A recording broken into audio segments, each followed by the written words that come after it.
हरिद्वार में मस्जिद की मुबैना गैरकानूनी तामीर को हटाया गया। पुलिस की मौजूदगी में कार्रवाई की गई। दरअसल लक्सर कोतवाली इलाके की मस्जिद के पास के खाली पड़े प्लॉट पर तामीरात का काम जारी था।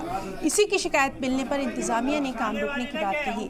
बिल्डर का कहना था कि उसके पास काम की इजाजत है, लेकिन वो कोई दस्तावेज पेश नहीं कर पाए, जिसके बाद इंतजामिया को ये कदम उठाना पड़ा।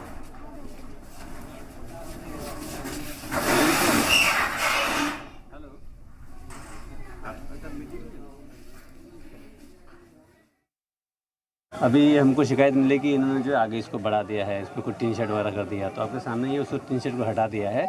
थोड़ा सा बच गया क्योंकि आज जो है लाइट की मरम्मत हो रही, इधर से जो विद्युत विभाग है कुछ मरम्मत का कार्य कर रहा है, इसलिए शायद 5:30-6 बजे तक लाइट आने वाली नहीं है।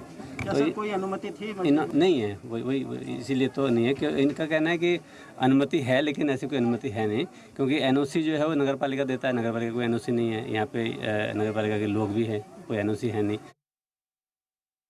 सब इनको हम दिखा रहे हैं, लेकिन हमारा कोई पत्र देखने के लिए भी तैयार नहीं है। अच्छा जी, और इनका कहना है कि ये तुमने बाद में करा, ये पहले करा। हम तो जब से हमारी मस्जिद शहीद हुई थी, जब से हम जो है टीन टान लगा करके इसमें नमाज पढ़ते चले आ रहे हैं। अब न जाने कौन आदमी इनको क्या कहता है और कैसे ये चले आते हैं, और हमारे पेपर नहीं देखते। सबसे बड़ी बात यह है, अगर हमारे पेपरों में कहीं त्रुटि है तो उसके लिए पेपर निकाल के दिखाओ। उसके लिए हम तैयार हैं। अगर कोई गलती है तो उसको हम देंगे। ये देखिए एसडीएम साहब का ऑर्डर है।